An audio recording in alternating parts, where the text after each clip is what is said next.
Glória a Deus. Pode se sentar. Que bom estar com vocês aqui nessa noite. Quem estava aqui de tarde? Vocês voltaram, vocês são corajosos. A gente está muito feliz de verdade de estar aqui com vocês. E sabemos que o Senhor tem feito tanta coisa desde a sexta-feira, não é isso? Desde a sexta-feira, e Ele tem mais para fazer. Amém? Você crê? Glória a Deus. Eu queria que você abrisse a sua Bíblia comigo em 1 Samuel, capítulo 17. Nessa tarde, para aqueles que não estiveram aqui, nós falamos do poder de Deus aperfeiçoado na nossa fraqueza. Quando somos fracos, aí é que somos fortes. Nós falamos sobre a força que emerge da nossa dependência de Deus. E aqui a gente vê um exemplo, a gente citou esse homem extraordinário chamado um homem segundo o coração de Deus. E também citamos as suas pisadas na bola enormes. E Deus não coloca panos quentes nos problemas de Davi. Mas uma das coisas que fez Davi ser chamado um homem segundo o coração de Deus era justamente a capacidade de reconhecer o seu erro e de se arrepender. E é por isso que a mão do Senhor estava estendida sobre ele.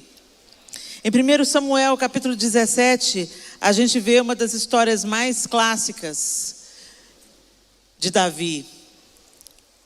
E a gente vai ler o capítulo inteiro, então fique ligado. Eu vou usar a linguagem NVT, a nova versão transformadora. E a partir do verso 1, o texto diz assim: Os filisteus reuniram seu exército para a batalha e acamparam em Éfes-Damim, entre Socó, em Judá, e Azeca. Em resposta, Saul reuniu as tropas israelitas perto do vale de Elá. Assim, os filisteus e os israelitas ficaram frente a frente em colinas opostas, com o vale entre eles. Então Golias, um guerreiro filisteu de Gate, saiu das fileiras do exército filisteu. Ele tinha 2,90 metros de altura. Usava um capacete de bronze e vestia uma couraça de escamas de bronze que pesava 60 quilos. Também usava caneleiras de bronze e carregava no ombro um dardo de bronze. A haste de sua lança era pesada e grossa, como o eixo de um tear. E a ponta de ferro da lança pesava cerca de 7 quilos. Seu escudeiro caminhava à frente dele. Golias parou e gritou para as tropas israelitas: Por que saíram todos para lutar? Eu sou filisteu e vocês são servos de Saul. Escolham um homem para vir aqui lutar comigo. Se ele me matar, seremos seus escravos. Mas se eu o matar, vocês serão nossos escravos. Desafio hoje os exércitos de Israel. Mandem um homem para lutar comigo. Quando Saul e os israelitas ouviram, ficaram aterrorizados e muito abalados. Davi era filho de Jessé, efrateu de Belém, na terra de Judá. Na época do rei Saul, Jessé era idoso e tinha 8 filhos. Os 3 filhos mais velhos de Jessé, Eliabe, Abinadab e Simeia, haviam se alistado no exército de Saul para lutar contra os filisteus. Davi era o mais novo. Seus 3 irmãos mais velhos seguiam o exército de Saul, enquanto Davi ia e voltava para ajudar seu pai a cuidar das ovelhas em Belém. Durante 40 dias, pela manhã e à tarde, o guerreiro filisteu se apresentava diante do exército israelita e o desafiava. Um dia, Jessé disse a Davi: Leve depressa para seus irmãos que estão no acampamento este cesto com grãos tostados e estes 10 pães. Leve também estes 10 queijos para o capitão deles. Veja como estão seus irmãos e traga notícias deles. Os irmãos de Davi estavam com Saul e o exército israelita no vale de Elá, lutando contra os filisteus. Davi deixou as ovelhas com outro pastor e na manhã seguinte partiu bem cedo com os presentes, como Jessé havia ordenado. Chegou ao acampamento quando o exército israelita saía para o campo de batalha com gritos de guerra. Logo, filisteus e israelitas estavam frente a frente, exército contra exército.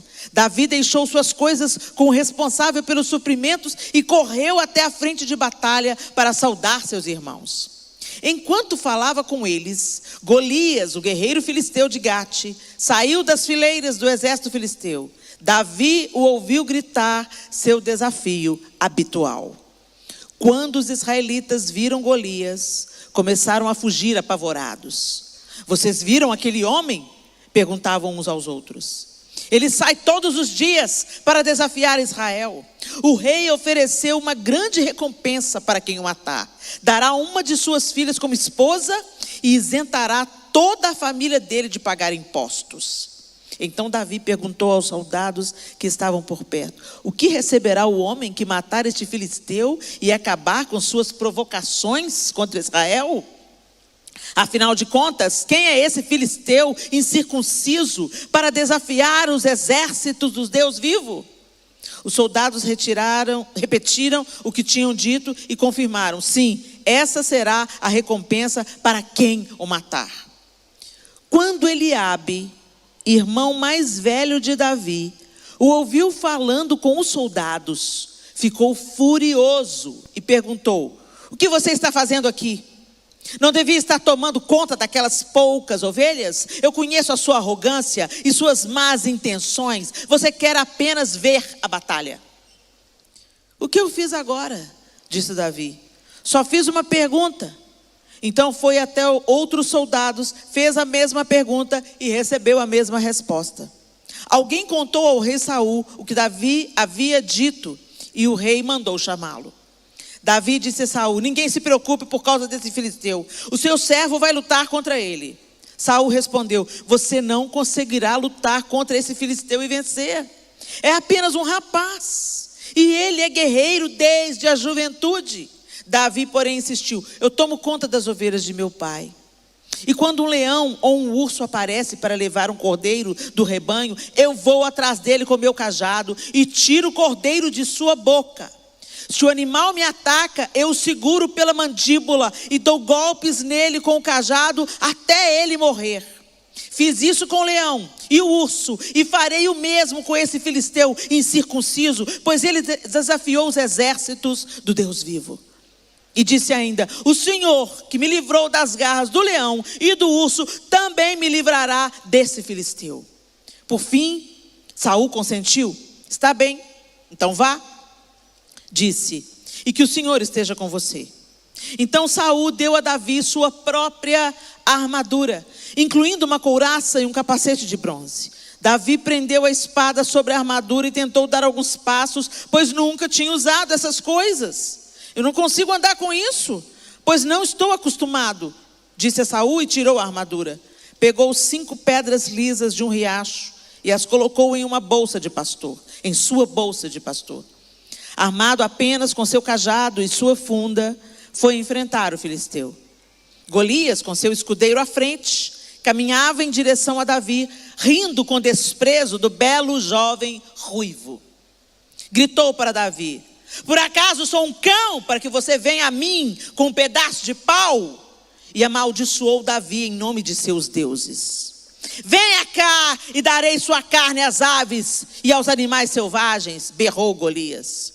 Davi respondeu ao filisteu: você vem a mim com uma espada, uma lança e um dardo, mas eu vou enfrentá-lo em nome do Senhor dos exércitos, o Deus dos exércitos de Israel, que você desafiou. Hoje o Senhor entregará você em minhas mãos, e eu o matarei e cortarei sua cabeça. Então darei os cadáveres de seus homens às aves e aos animais selvagens, e o mundo todo saberá que há Deus em Israel. E todos que estão aqui reunidos saberão que o Senhor salva seu povo, mas não com espada, nem com lança. A batalha é do Senhor e Ele entregará vocês em nossas mãos. Quando o filisteu se aproximou para atacar Davi, foi correndo enfrentá-lo. Enfiou a mão na bolsa, pegou uma pedra e atirou-a com sua funda. A pedra acertou o filisteu na testa e ficou encravada ali. E Golias caiu com o rosto em terra. Assim, Davi venceu o filisteu e o matou com apenas uma funda e uma pedra, pois não tinha espada.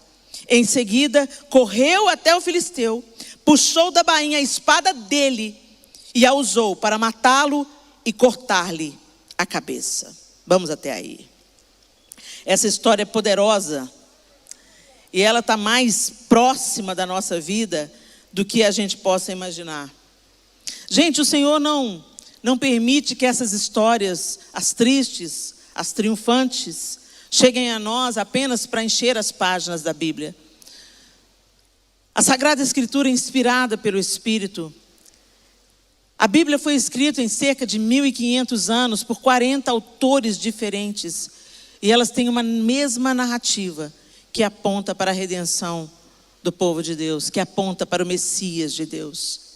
Desde o Gênesis, já há uma narrativa apontando para a cruz. E é lindo quando a gente vê a Bíblia por completo. Tem uma conversa fiada aí, dizendo que o Antigo Testamento já passou, que o Antigo Testamento não vale para hoje. Quem fala isso está falando do que não sabe.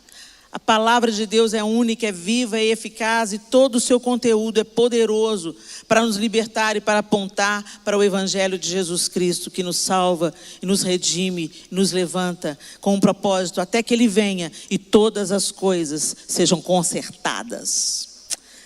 E aqui a gente vê o exemplo de Davi, esse jovenzinho cheio de ousadia. E a gente vê essa história magnífica. E Davi estava falando certo, que todo mundo irá saber. Gente que não tem noção do Evangelho de Jesus Cristo já ouviu essa história de Davi. Gente que não sabe, de vez em quando tem umas confusão, eles colocam Sansão, Davi, tudo na mesma sacola, né? É uma confusão, mas enfim, essa história é propagada de um improvável menino matando, vencendo um gigante arrogante que afrontava o exército de Israel. O exército inteiro não teve coragem de ir contra ele, mas Davi foi ali com a pretensão de levar notícias para o seu pai, que seus irmãos estavam vivos, que seus irmãos estavam bem, deixar ali suprimentos. Mas o Senhor tinha outros planos para Davi. Agora é tão interessante que a gente está falando desse tema mais forte do que nunca, né? E a gente vê Davi aqui mais forte do que nunca. Mas a força de Davi, a coragem de Davi e a vitória de Davi não começa apenas quando a pedra se encrava na testa de Golias e ele corta a cabeça de Golias. A gente vê Davi lutando outras batalhas. E elas são tão semelhantes às batalhas que você luta hoje. A gente vê Davi lutando uma batalha na família. Uma oposição se levantou na família de Davi. Quem estava aqui de tarde, a gente relembrou a unção de Davi. Saul tinha sido reprovado por Deus. Deus então envia o profeta Samuel à casa de Jessé, porque falou: da casa de Jessé eu vou levantar um novo rei sobre Israel. E aí a gente falou aqui de tarde, eu vou repetir hoje, quando Eliabe, o mais velho, o primogênito de Jessé, entra, Samuel, o profeta de Deus, olha para ele e fala: eis aí o ungido do Senhor. E por que Samuel falou isso? Provavelmente porque o padrão que Samuel tinha de um rei era o padrão de Saul. Saul se destacava do povo de Israel dos ombros para cima. Ele era mais alto do que todo mundo, tinha porte de guerreiro, tinha jeito de rei. E certamente Eliabe não deveria ser muito diferente. Eliabe, o primogênito de Jessé, devia ser forjado também para a guerra. Eu imagino Eliabe alto, tanto quanto Saul, com uma figura imponente. Você conhece uma pessoa assim, que quando ela entra, só dela entrar, ela já impõe um respeito assim? Pois é, talvez Eliabe fosse esse cara. E Jessé se deixou enganar, e Samuel se deixou enganar pela estampa de Eliabe. E aí a gente viu que o Senhor fala com Samuel: não, Samuel, não se impressione com a aparência, não. Então certamente isso confirma, a palavra do Senhor confirma de que a aparência de Eliabe era de um vitorioso, era de um guerreiro, era de um rei. Não se impressione com a aparência, porque eu olho o coração, e eu rejeitei o coração de Eliabe. Então veio Abinadab, o segundo, e Samar, ou Simeia, o terceiro, e os outros 7 irmãos de Davi passaram diante dos olhos de Samuel, e não era nenhum deles. E Samuel falou, não tem mais nenhum? Ah, tem um, o esquecido. Davi não foi nem lembrado por seu pai, além de ser o caçula, estava lá, cuidando das ovelhas. Ah, tem aquele menino que está cuidando das ovelhas. Agora vocês imaginem comigo o desfecho. Vem, eu fico imaginando, gente, desculpa, mas assim, eu ilustro a história, eu crio o filme da história na minha cabeça. Eu imagino os cheiros, as texturas, a cor das roupas. E isso faz a gente fixar a história. Então eu te aconselho, quando você ler a Bíblia, veja, enxergue a humanidade desses personagens. Não lê só como um documento. Entra na história, mergulha na história e deixa a história mergulhar em você. Então eu imagino que quando Jessé falou assim, tem Davi. Eu fico imaginando Eliabe cutucando Abinadab. Davi. Se não sou eu, não é você, não é Samar. E o resto aí não é, vai ser Davi. Aí entra Davi, eu fico imaginando Davi entrando. Ruivo, pequenino, de gentil aspecto. Imagina ele suado, apressado. Sujo, com cheiro de ovelha. E aí Samuel põe o olho nele e fala, eis aí, ó, é esse aí. Pega o chifre, o óleo vai descer na cabeça desse. Imagina a cara de Eliabe. Aí dá para entender por que aqui ele desfere tantas palavras. Quando eu li esse capítulo, gente, por que Eliabe foi assim de graça, gente? De graça não. De graça não. Tem uma história por trás desse rancor. E a história já devia estar rolando há um tempo, porque Davi fala assim com ele, o que eu fiz agora? Significa que desde aquele dia que Davi foi ungido, eu fico imaginando a coisa na cabeça do Eliabe. Como é que é? Esse pirralho vai ser rei sobre mim? O profeta está doido? Eu sou o poderoso dessa casa. Aí dá para entender porque que Deus rejeitou o coração de Eliabe, né? Quando a gente acha que é muito poderoso na terra, o Senhor continua sendo o mesmo, usando as coisas que não são, para confundir as que são. Ele é o mesmo, Deus não mudou. E era da vontade do Senhor. E aquilo que a gente leu também, falou sobre Paulo, a gente é um vaso de barro mesmo, para que todos saibam que a excelência do poder é de Deus. Eliabe tinha a embalagem de rei, tinha a estatura de rei, tinha a experiência de guerreiro, mas não foi ele que Deus escolheu. E aí Davi começa vencendo um opositor na sua própria família. Não era qualquer opositor, gente, era seu irmão primogênito. O irmão primogênito nessa cultura tem o peso de um pai. O irmão primogênito é inspiração. Eu fico imaginando que Davi devia ser fã de Eliabe. Não mexe comigo não, hein? Sou irmão de Eliabe. Meu irmão mais velho é Eliabe. Conhece Eliabe? Eu fico imaginando a admiração que o caçula tinha pelo mais velho. Ele era forjado para a guerra. Ele tinha porte de rei. Ele era o irmão primogênito. E de repente o irmão primogênito passou a odiá-lo, a invejá-lo. Só essa é a justificativa para ele dizer palavras tão duras para Davi. Ele começa a julgar Davi e a desmerecer o que Davi faz.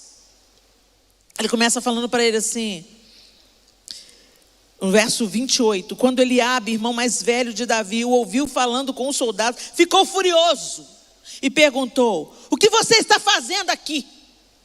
Ele foi lá para levar a notícia do pai. Ele foi lá porque o pai mandou. Não devia estar tomando conta daquelas poucas ovelhas. Desmereceu o que ele faz. Eu conheço a sua arrogância. e suas más intenções. Você quer apenas ver a batalha. Ai, que má intenção. Que arrogância. Ele quer ver a batalha. Que coração peludo do Davi. Na verdade, gente, quando a gente critica alguém com muita ênfase, talvez o que te incomoda muito no outro seja o espelho do que está oculto dentro de você mesmo. Hashtag fica a dica. Mas ele teve que vencer uma adversidade que se levantou na sua própria família. Foi o irmão dele, o primogênito, o mais velho, aquele que ele admirava, que de repente passou a ter ódio dele, e que vira para ele, e que humilha ele publicamente. Ele não chamou Davi no cantinho, não. Ele gritou com Davi na frente de todo mundo: que vieste aqui? E com quem deixou aquelas poucas ovelhas do deserto? Eu conheço a maldade do seu coração, a sua presunção, a sua arrogância, que você veio aqui para ver a batalha. E Davi vira para ele e fala assim: o que eu fiz agora? Esse que eu fiz agora dá a impressão de que desde aquele dia que Davi foi ungido, ele está aguentando na cabeça dele. É ou não é? O que é dessa vez, Eliabe? O que é dessa vez?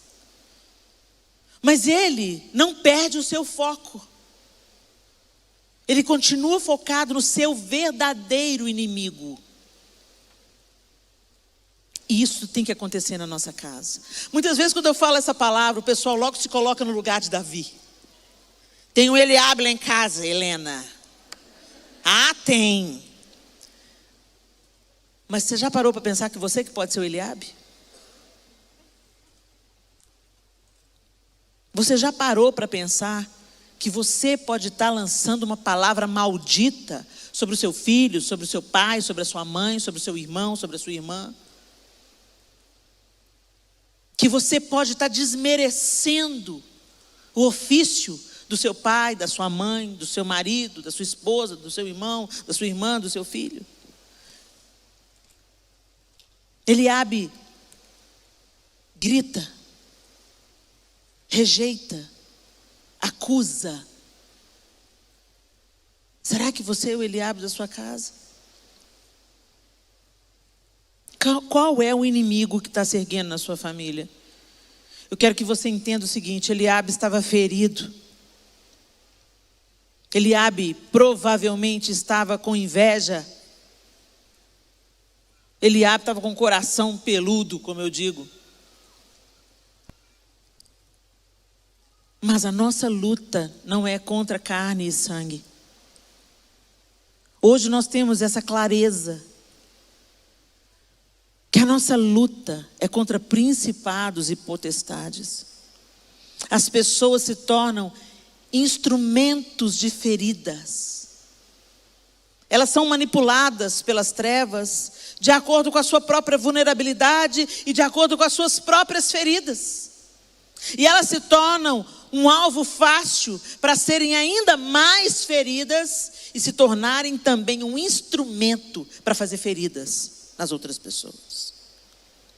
Então nós precisamos de ter força,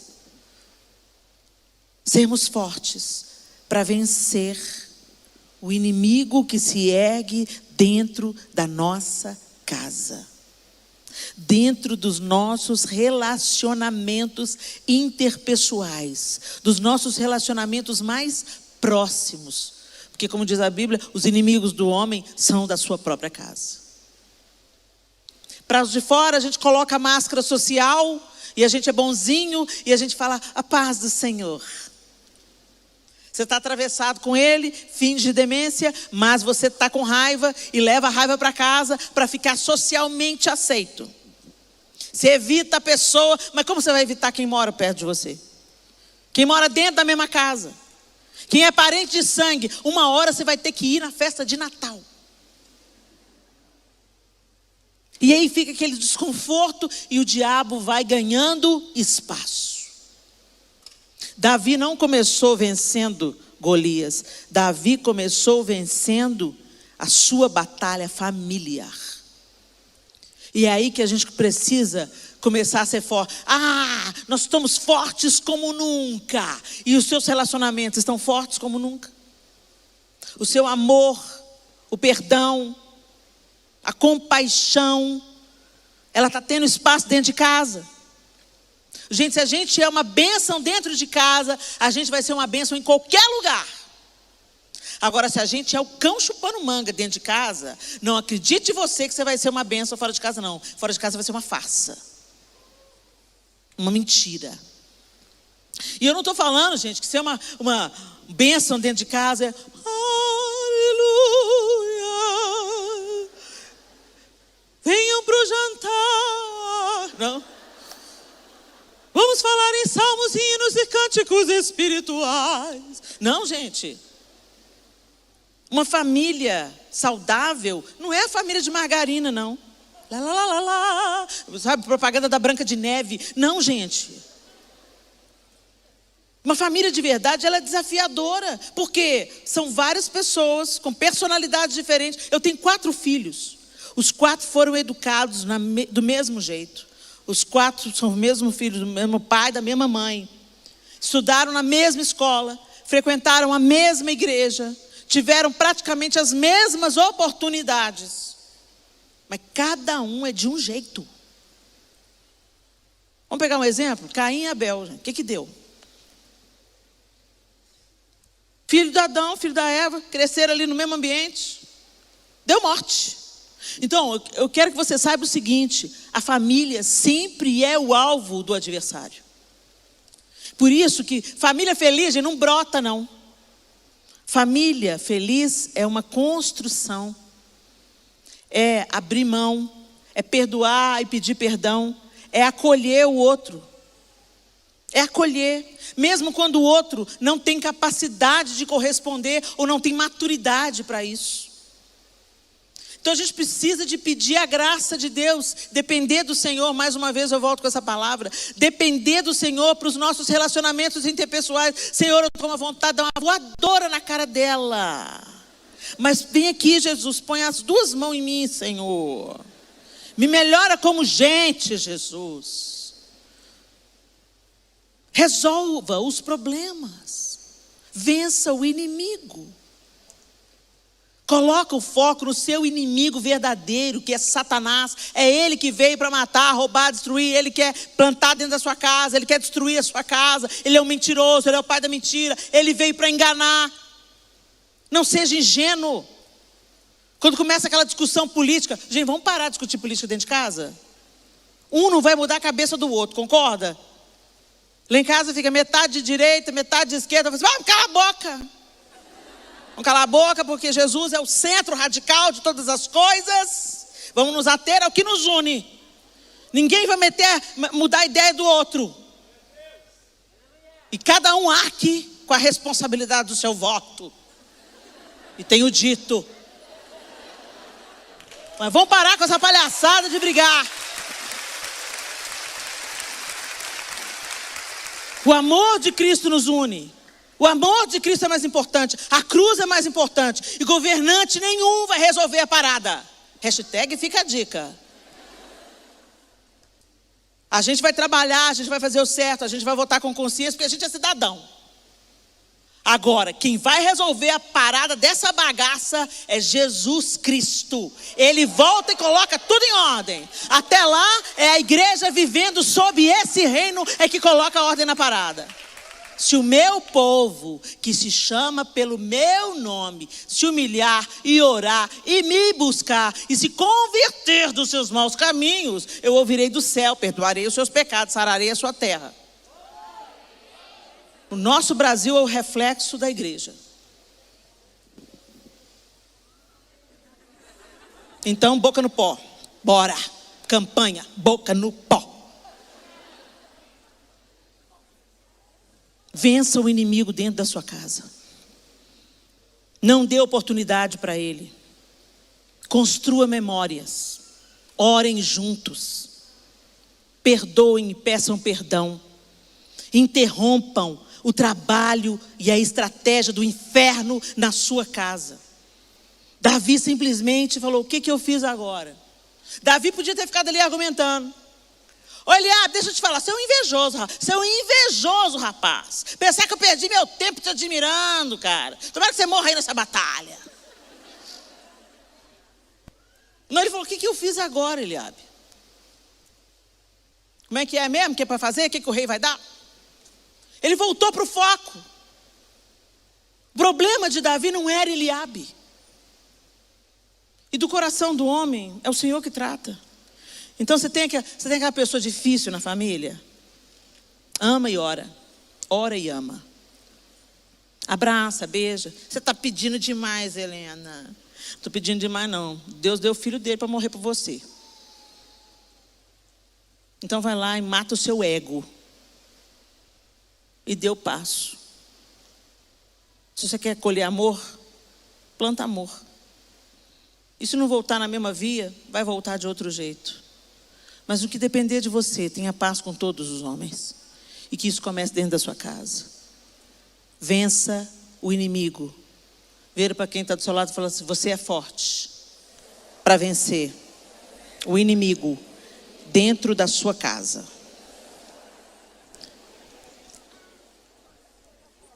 Força baseada na dependência de Deus.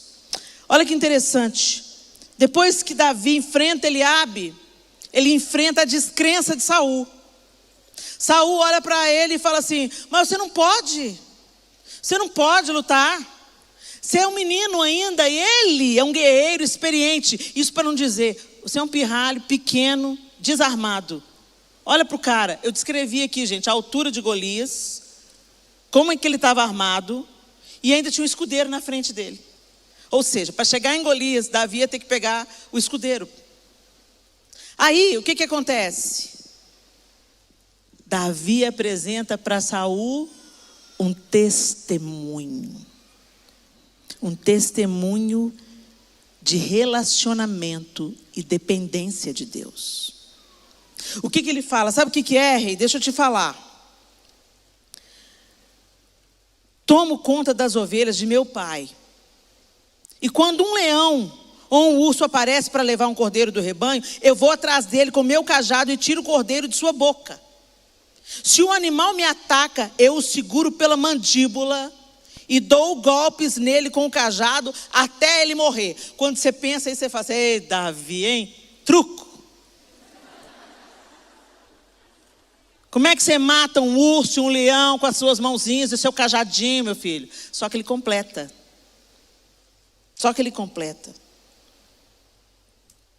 Fiz isso com o leão e o urso e farei o mesmo com esse filisteu incircunciso, pois ele desafiou os exércitos do Deus vivo. E disse ainda: o Senhor me livrou das garras do leão e do urso também. Ele me livrará desse filisteu. Então ele reconhece. Ele fala que não foi na força do meu braço. Eu peguei o leão pela barba, eu peguei o urso pela mandíbula, mas eu estava cheio do Espírito de Deus. Foi Deus quem me entregou aqueles animais para eu proteger os meus animais. Então Davi tinha tido uma experiência com Deus. Gente, é muito legal a gente escutar as experiências uns dos outros. É edificante. Alimenta a nossa fé, é ou não é? Alguém vem aqui e dá um testemunho maravilhoso de superação, de cura, de milagre, de maravilha. É lindo, mas lindo mesmo é viver a experiência. E tem crente que está vivendo do relacionamento do outro com Deus. Helena, seja crente por mim, Helena. Seja crente por mim, vem e me conta tudo como é que é. Prega para mim, eu vou feliz para casa. Eu venho para a igreja, o pastor tem uma palavra tão abençoada, ele contou um testemunho, ele me encorajou tanto. Beleza, mas isso vale para o pastor, né? Porque eu sou mais ou menos. Não, crente é o pop gospel, eu sou mais ou menos. Gente, não tem um maior do que o outro aqui não. A gente é tudo filho de Deus, a graça nos nivela. Nós somos todos iguais, todos dependentes do Senhor. O Senhor vai levantar uns para cuidar do rebanho, outros para ensinar, e nós vamos servindo uns aos outros conforme os dons que Deus distribuiu no meio do seu povo. Mas cada um de nós é fundamental, faz parte do grande mecanismo. Tem gente que faz o que eu não faço, aí me irrita muito esse negócio de tirar foto comigo. Helena, vem tirar foto comigo. Por quê? Porque isso é uma bênção na minha vida. O cara da câmera também. A galera que faz a faxina no banheiro também. Vocês não vão tirar foto com eles. Não vem com esse papo para boi dormir, que é porque isso é uma bênção na minha vida, não. Que tem um tanto de gente. O pastor te aguenta aí toda semana. Tem que preparar uma comida fresca toda semana, uma palavra nova toda semana. Faz gabinete, faz velório, faz casamento, apresenta menino. E você nunca tirou uma foto com ele. É porque você me abençoou? Não, não é porque você quer ganhar curtida no Facebook. Ou então para falar com a outra assim: minha amiga te ama, Helena vai morrer de inveja. A gente tem que parar com essa iconização de pessoas. A gente é tudo igual, tudo comedor de feijão com arroz. Você tem as suas lutas? Também tem as minhas. Você tem orações não respondidas? Também tem as minhas. Deus está te chegando no canto? Deus também está me chegando no canto. Então bora melhorar, bora crescer, bora parar com essa meninice de colocar pessoas no lugar que só Deus pode ocupar na nossa vida. Ele é que é o sobrenatural, Ele é que faz acontecer, Ele é o todo-poderoso, Ele é que nunca erra, Ele não decepciona, Ele é Deus. E os nossos afetos têm que estar totalmente voltados para Ele. Quando Ele ocupa o centro da nossa vida, todos os outros relacionamentos e afetos chegam nos seus devidos lugares. Esses afetos que começam com uma admiração do pop, daqui a pouco vira ódio. Quando você vê esses haters, tudo um dia já é amor. Começa amando. Ai, se você chega perto, eu tremo. Eu já vi isso acontecendo muito, gente. Porque eu tenho muito amigo pop gospel. Aí eu vejo as pessoas chegando perto. Ai, fulana.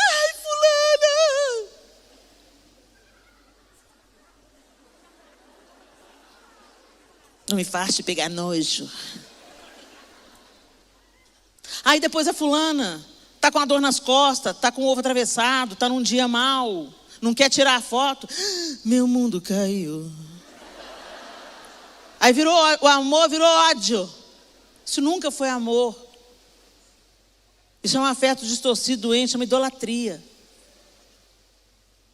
Então a gente tem que repensar onde a gente está colocando as coisas e as pessoas na nossa vida.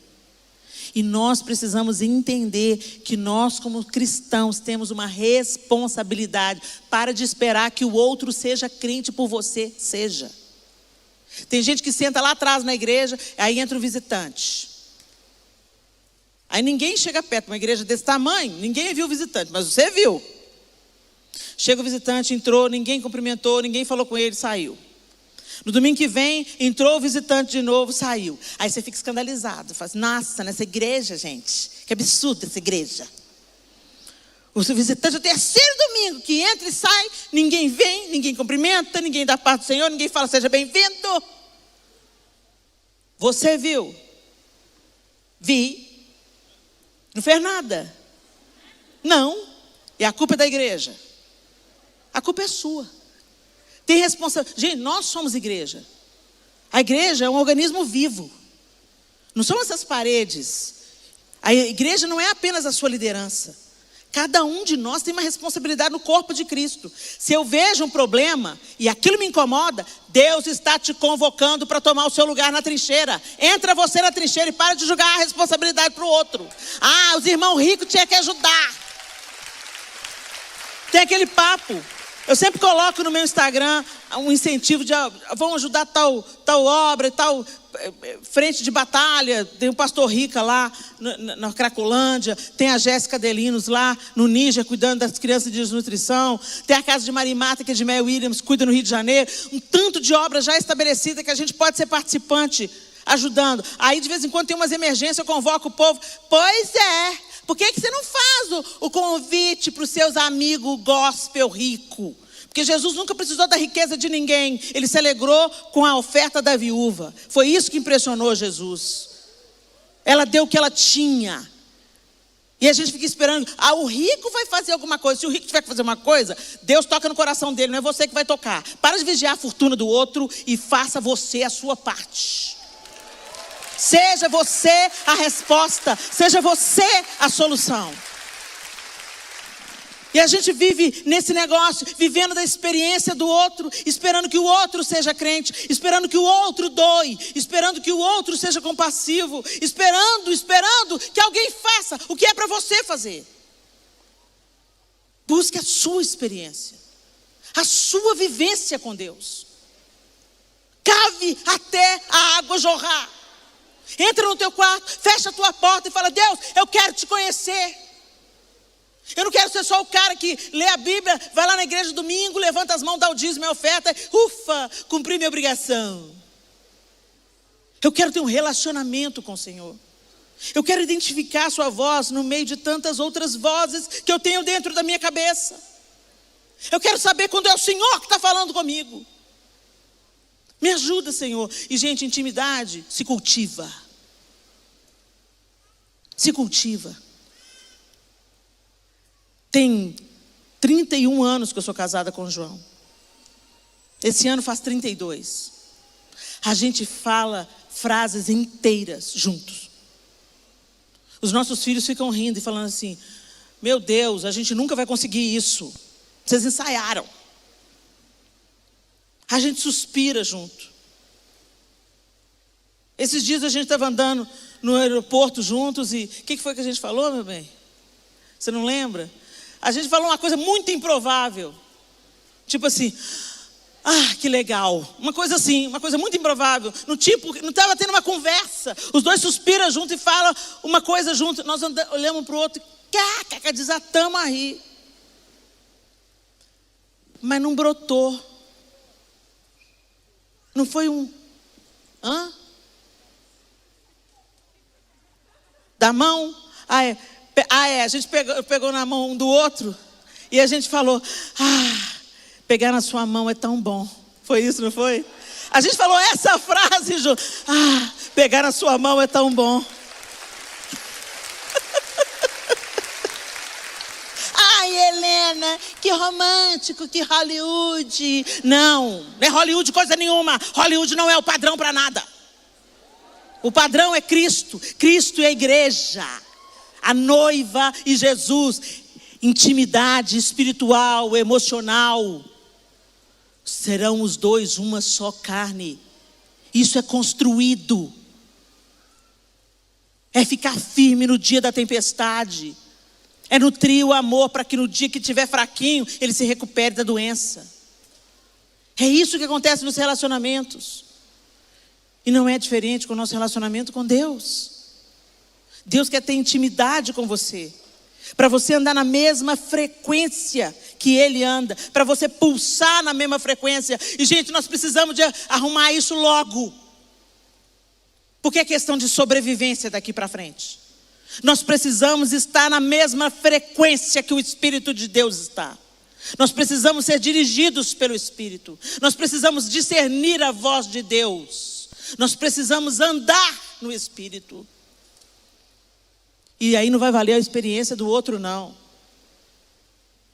Davi não foi contar a experiência de um dos irmãos dele. Ele falou assim: eu matei um leão e um urso, porque o Senhor me entregou na minha mão. E o Senhor, se Ele me entregou um leão e um urso, que estava defendendo a comida deles, quanto mais Ele vai me entregar esse incircunciso aí, que está desfazendo das tropas do Deus vivo. Você precisa de extrair a sua força do relacionamento com Deus. Porque a religião não te mantém de pé no dia mau. Olha para quem está do seu lado e fala assim: a religião não te mantém de pé no dia mau. É por isso que tem um tanto de gente decepcionado.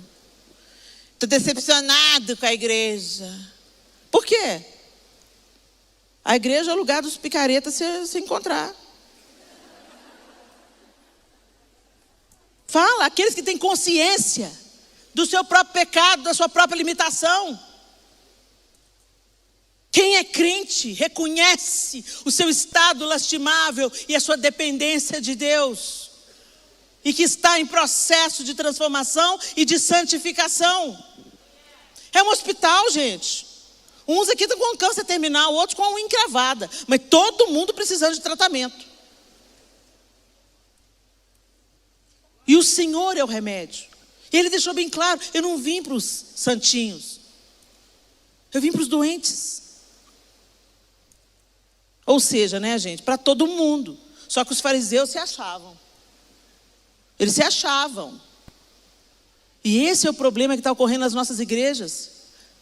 A altivez espiritual. Uma pseudo-espiritualidade que está nos distanciando de Deus. A gente tem cara de crente, roupa de crente, fala o crentez fluente. Mas não parece com Jesus nas suas atitudes, nas suas escolhas e no seu dia a dia. Na igreja, sangue de Jesus tem poder. Queima ele, está amarrado. Misericórdia. Mas dentro de casa, melhor calar. Extraia a sua força da dependência do relacionamento com Deus. Davi tinha uma história com Deus. Davi conhecia a Deus. Davi tinha visto a força de Deus quando ele pegou aquele leão e aquele urso. Não era a experiência de terceiros, era a experiência dele. E finalmente, a força para não desejar o que pertence ao outro. Gente, nós vivemos o tempo que a gente quer ser o outro. Quer ter o dinheiro do outro, o carro do outro, a fama do outro, o número de seguidores do outro, o pai do outro, o namorado da outra, e assim vai. A gente está feliz com a nossa vida até entrar no Instagram. Qual que é a cidade mais perto aqui de Curitiba? Que o pessoal vai de férias? Taquara? É Taquara, gente? Um fã de... É Taquara que chama? Jaguara? Itaguara? Pelo amor de Deus, gente, alguém me traduz esse nome. Iraquara.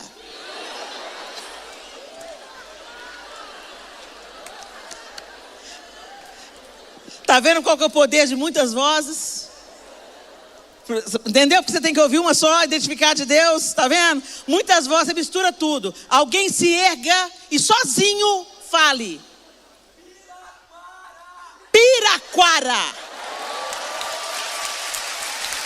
Viu aí? Escuta a voz de Deus, gente. Escuta a voz de Deus. Piraquara. O que? Errei ainda? A outra está lá para mim assim. Oh, pois é, você está lá feliz na sua vida, passando férias em Piraquara.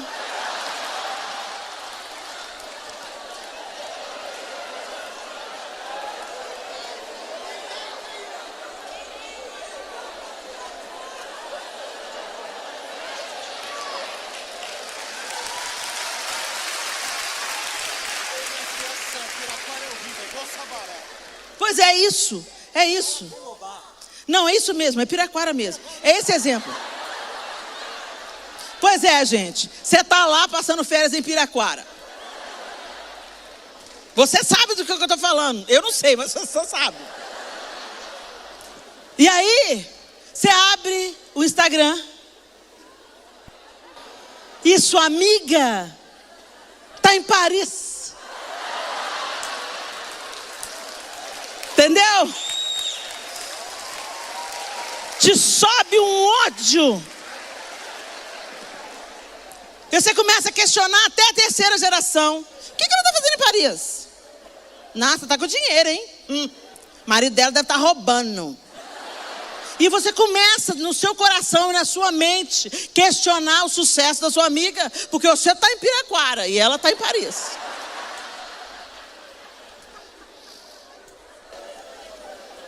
Mas é Piraquara que tem. Dá um glória a Deus por Piraquara. Você está vivo em Piraquara. Oh, aleluia. Glória a Deus.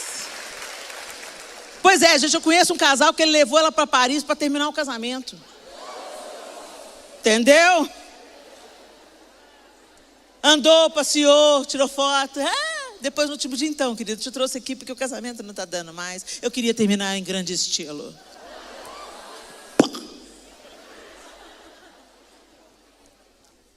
A gente começa a se comparar com os outros.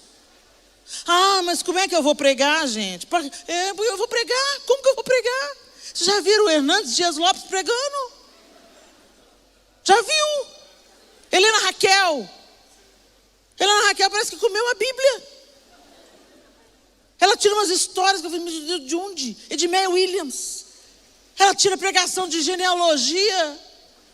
E eu olho aqui e falo assim, o que eu estou fazendo pregando, Jesus?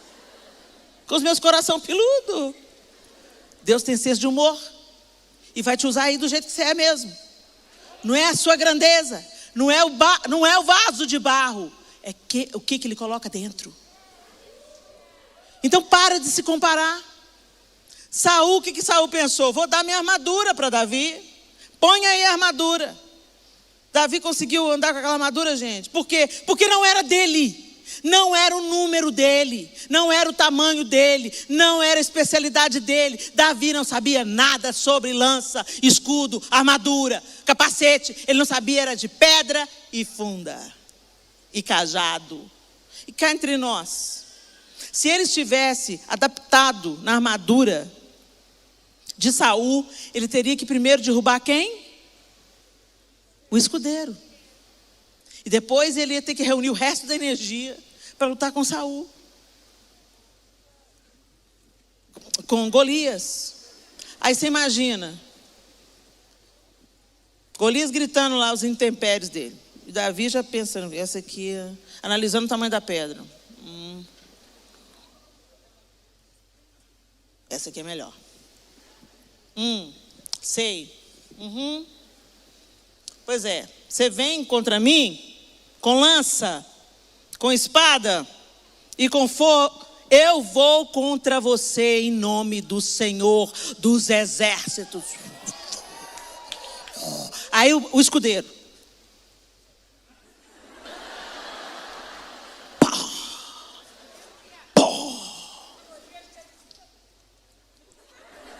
Não se fala, o texto bíblico não fala mais do escudeiro. Ele não era bobo nem nada. Saltou fora. Porque ele viu que aquele menino, ruivinho, de gentil aspecto pequeno, manejava muito bem a ferramenta que ele tinha. Deus te deu algo. Pare de se comparar. Para de querer ser o outro já tem. Para de querer cantar igual o outro. Gente, eu lembro quando o Diante do Trono surgiu. Isso não é da sua época. Eu não sou velha, eu sou vintage. Quando o Diante do Trono surgiu, a grande queixa dos pastores é que todas as líderes de louvor viraram Ana Paula Valadão. Os espontâneos, elas faziam igualzinho. E quando o pastor cortava o espontâneo, elas ficavam bravas. Toda vez que cantava para esses, não são de carros ou de mansões, dê um brado de vitória. Todo mundo queria fazer igual a Ana Paula. Elas foram descaracterizadas. A beleza da Ana Paula estava em ser Ana Paula. A beleza da Nívia está em ser a Nívia. A beleza da Júlia Vitória está em ser Júlia Vitória. Seja você. Deixa o rio de Deus fluir de você na sua singularidade. Para de se comparar. Ah, mas ele é mais do que eu. Ele é. Mas ele é ele, você é você. Não é um concurso para saber quem chega primeiro. No reino de Deus, o importante é chegar. Não é a posição que você vai ocupar na corrida, não. É completar a carreira, guardar a fé. Ser fiel até o fim. É isso que conta.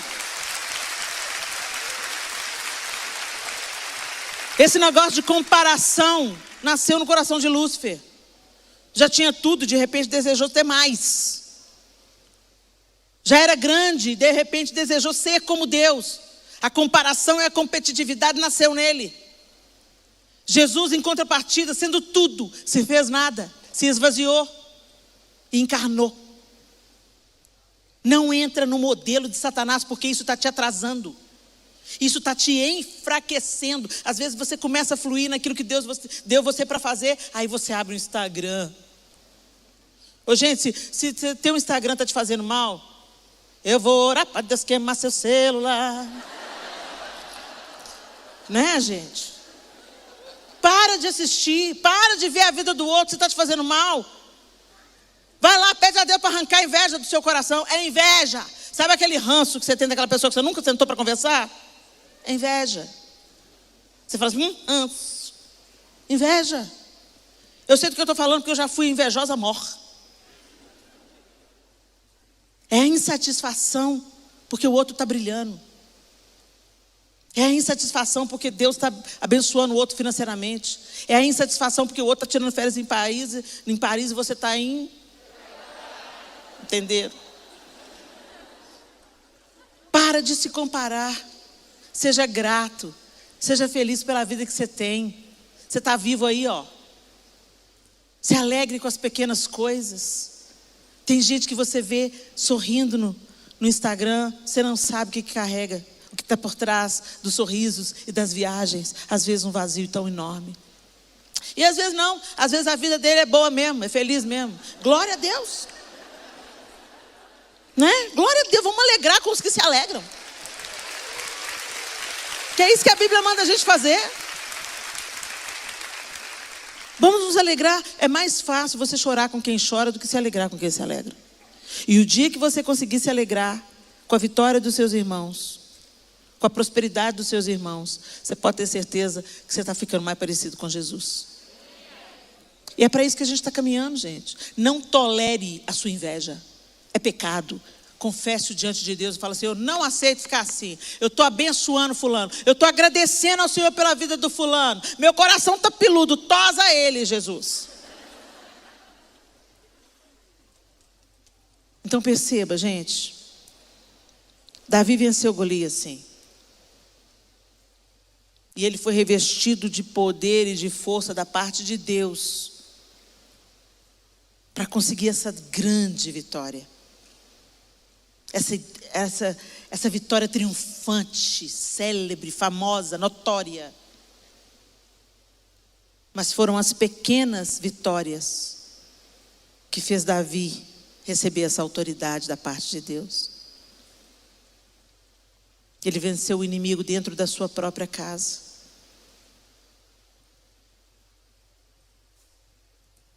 Ele venceu buscando uma experiência com o Senhor pessoal. E ele venceu rejeitando aquilo que era do outro e valorizando aquilo que ele sabia fazer. E deixando Deus usar oportunamente aquilo que ele já tinha habilidade para destruir o inimigo. Não menospreze o que Deus colocou nas suas mãos. A sua força reside em fluir naquilo que Deus te entregou. Tem gente que fala assim, eu não importa o que as pessoas falam. Se eu fosse você, eu não importava. Porque é importante você ouvir o que você faz que alcança as pessoas. Às vezes você quer cantar, mas ninguém quer ouvir, gente. E não é algo contra a sua pessoa.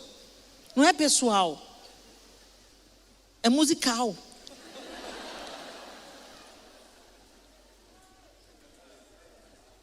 Eu fui a pessoa que mais testou solo no Diante do Trono. Fiz poucos. E minha voz tem muitos limites. Mas eu queria ser atriz e cantora. Mas Deus tinha me dado a oratória. Deus tinha me entregado a palavra desde a época que eu nem tão firme estava na presença dele. Fui fazer meu teste vocacional na adolescência, no final do ensino médio. E ela falou assim, ponto 1, música, atriz. Não, Helena, o seu ponto 1 deu oratória. Oratória. O que eu vou fazer com isso? Helena, oratória é quando você fala e as pessoas querem ouvir o que você tem a dizer. Eu quero ser atriz. A oratória pode te ajudar nisso, Helena. O que mais que ela pode ajudar? Você pode ser advogada. Advogada, pelo amor de Deus. Estava recalcitrando contra os aguilhões, né? Olha o que eu estou fazendo hoje. E eu nunca me senti tão realizada. de fazer o que eu faço hoje. Eu sou a melhor oradora, ou uma melhor preletora? Não. Mas eu estou funcionando naquilo que Deus me confiou para fazer. É sobre Ele. E é nesse lugar que reside a nossa alegria. E eu comecei a ver que as pessoas ficavam quando eu começava a falar. Na maioria das vezes elas não dormem. De vez em quando aparece um para dormir ou para levantar e sair indignado. Mas isso é para eu saber que o vaso é de barro.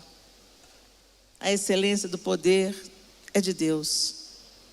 E Ele faz o que Ele quer, com quem Ele quer. E eu quero que Ele conte comigo e com aquilo que Ele me confiou nas mãos. E a comparação mata você. E o diabo vai usar a boca de outros Eliabes para desmerecer o que você faz. Já chegaram para mim e perguntaram: Helena, o que você acha de fulana de tal? Uma grande bênção, uma mulher de Deus. Está se destacando mais do que você, né? Glória a Jesus, né? Porque é sobre o reino, não é uma corrida entre nós duas. Quem ganha é o reino. E a geração que vem depois de mim, meus ombros é o chão. Eles vão além, eles vão mais alto. Esse é o desejo. É uma corrida de revezamento de bastão. E eu desejo que a próxima geração seja mais veloz do que eu, mais assertiva do que eu, mais técnica do que eu, melhor do que eu nessa corrida. Porque é tudo sobre o Senhor. E não é sobre nós que passamos como o vento. Não se compare e não permita que as pessoas gerem demandas e ciúmes e disputas onde elas não têm que acontecer. O reino de Deus é um só. Eu fico tão feliz de ver o Charlão aqui. Ele é pastor da Igreja Batista da Lagoinha, minha igreja. E ele está aqui, na PIB, sentado, ouvindo a ministração. É sobre isso. Nós somos um só. Nós somos um. Feche seus olhos.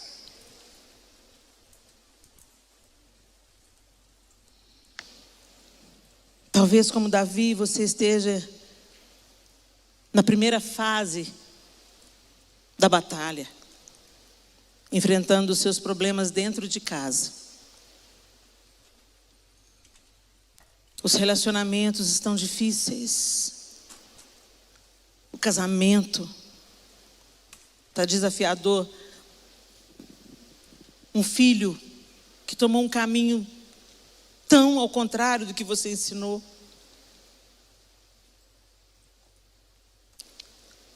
Um marido que abandonou a casa.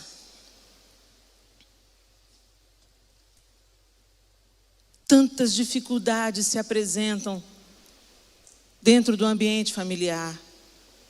Sogras e noras que não se falam. Irmãos que se evitam.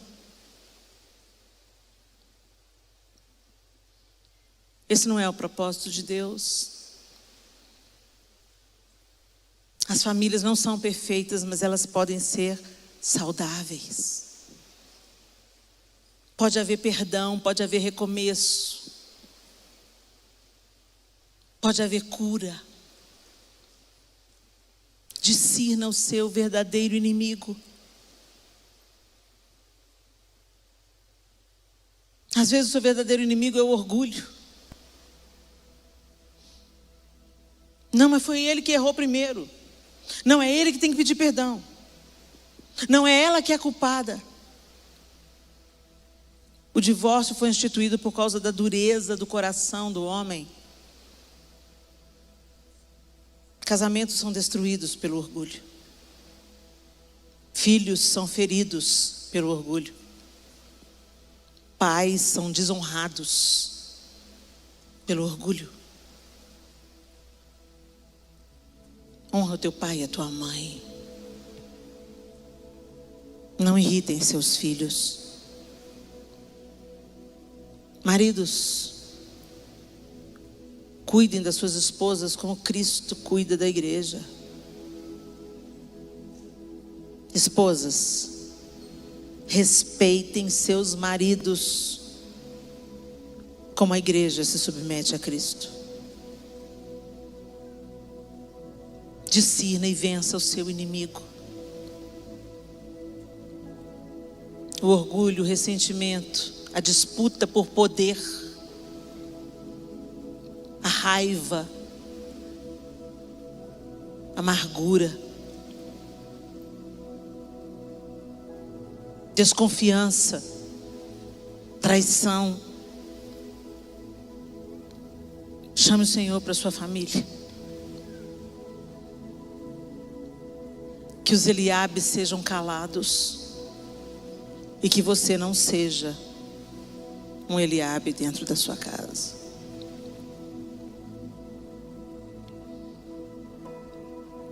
Talvez você esteja na segunda fase, distante de Deus, vivendo das experiências do outro, vivendo da fé do outro, vivendo do fogo do outro.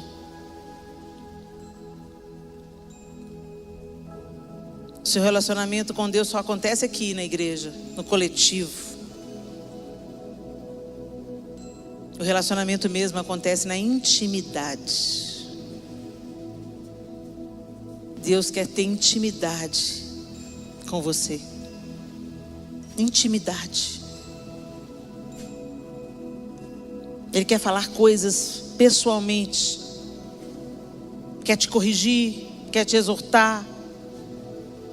E o Espírito Santo quer forjar Cristo em você. E para isso tem que ter proximidade. Você tem que andar junto para se tornar parecido com uma pessoa. Talvez você esteja na terceira fase, invejando o outro. Ai, Deus, por que eu não tenho a voz de fulano?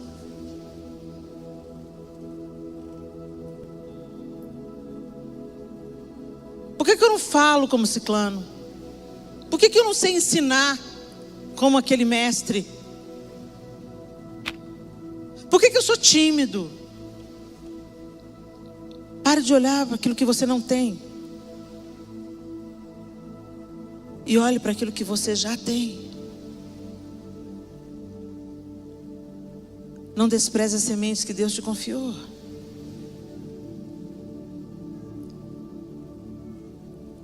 O nosso ministério não está atrelado ao que se é feito dentro da igreja. Nós somos ministros no mercado, adoradores onde estivermos, filhos de Deus, filhos da luz, na universidade, no trabalho.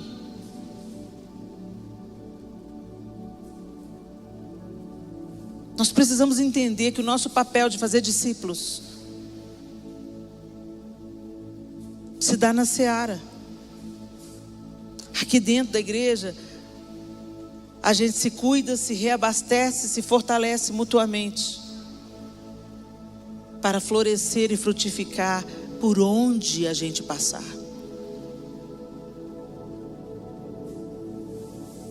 Se você acender um palito de fósforo na mais densa escuridão, esse palitinho de fósforo vai quebrar a escuridão. Mais uma lâmpada em um lugar que tem tantas lâmpadas não vai fazer tanta diferença. Mas uma luz brilhando na escuridão faz toda a diferença. Seja uma bênção no seu trabalho. Seja uma bênção na escola onde você estuda. Seja uma bênção no trabalho doméstico. Seja uma bênção cuidando das crianças. Seja uma bênção passando camisas. Seja uma bênção fazendo bolos para vender na cantina, para sustentar os missionários no campo. Seja uma bênção florescendo onde Deus te plantou, fazendo as sementes que Ele te confiou frutificarem para a glória de Deus e para a expansão do reino. Tem pessoas que nunca vão entrar na igreja por puro preconceito, mas elas podem entrar no seu salão de beleza. Elas podem entrar no sacolão que você administra. Elas podem entrar na loja que você trabalha ou gerencia. Pare de se comparar. E aí então, Deus vai te habilitar para derrubar gigantes maiores. Vença em casa. Vença no secreto.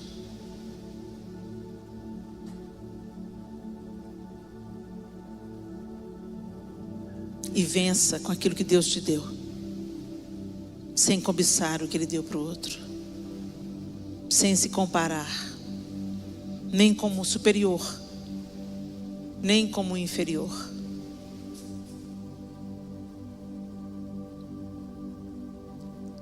Esse é um momento de pensarmos e nos rendermos.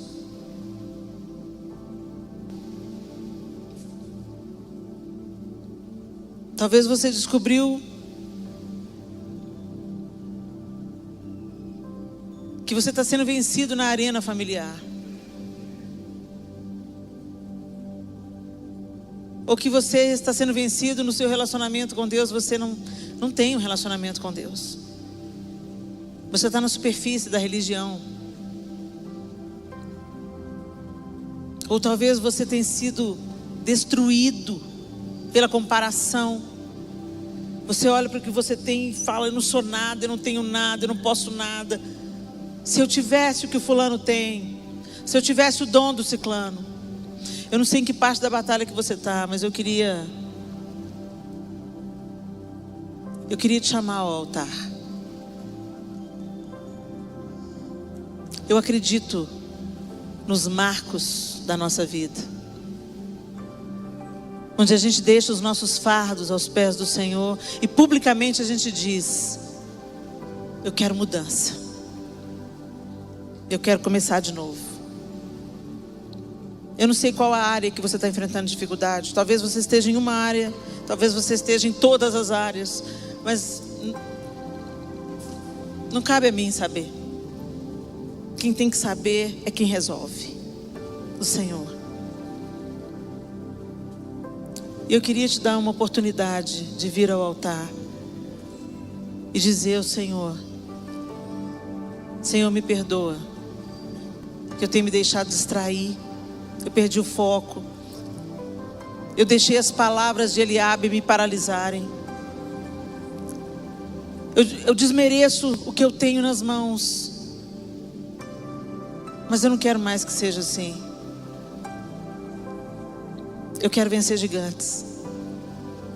E para isso eu preciso de começar nas minhas pequenas batalhas. Se você deseja fazer desse momento um marco, um recomeço, sai do seu lugar e vem. Vocês que estão aqui à frente, abre o seu coração, fale com o Senhor com as suas palavras. O Senhor não se impressiona com palavras enfeitadas, rebuscadas. Senhor, entra na minha realidade familiar, cura a minha família. Converte o coração dos pais aos filhos, dos filhos aos pais, Senhor. Sara os casamentos, Senhor. Nós como igreja colocamos diante do Senhor cada uma dessas pessoas que se colocaram no altar. O altar é o lugar do sacrifício. O altar é o lugar da entrega, da rendição. Por isso nós te pedimos, Senhor, contempla cada um que está aqui diante do Senhor, colocando diante do Senhor as causas de cada um. O Senhor conhece a família de cada um. O Senhor conhece a maneira como cada um se enxerga. Tantos às vezes são levados, esmagados pela comparação com os outros. Estão vivendo aquém daquilo que poderiam viver, porque estão sucumbindo à inveja, à competição, aos ciúmes. E tantos aqui, Senhor, também vivem a realidade da religião, mas não do relacionamento. O Senhor sabe o que cada um dos seus filhos veio entregar no seu altar, e o que cada um deles deseja levar para essa nova vida que começa agora, uma nova etapa, um novo jeito. E eu te peço, Senhor, contempla essas orações, colhe essas lágrimas e essas orações sinceras que são levantadas no seu altar diante do Senhor. Eu te peço, Senhor, escuta cada uma delas, inclina os teus ouvidos. E ó Deus poderoso, marca cada uma dessas pessoas com recomeço. Que haja fluidez. E que essa força, Senhor, essa força, esse vigor venha para as famílias. Que esse vigor venha para o nosso relacionamento pessoal com o Senhor. Que esse vigor venha no cumprimento dos propósitos que o Senhor tem para cada um. Abre os olhos de cada um para os seus potenciais, para as suas sementes. E que a partir de hoje, Deus, nós vivamos para cumprir o teu propósito, para que os gigantes que se erguem neste século sejam derrubados. Para aqueles gigantes que estão ceifando as nossas crianças sejam derrubados. Para que o gigante da polarização, da enfermidade, do ódio sejam vencidos por uma igreja madura, comprometida com o Senhor. Nós oramos em concordância como igreja nessa noite, em nome de Jesus Cristo, em nome de Jesus. Amém e amém. Aleluia. Bendizemos o teu nome, Senhor.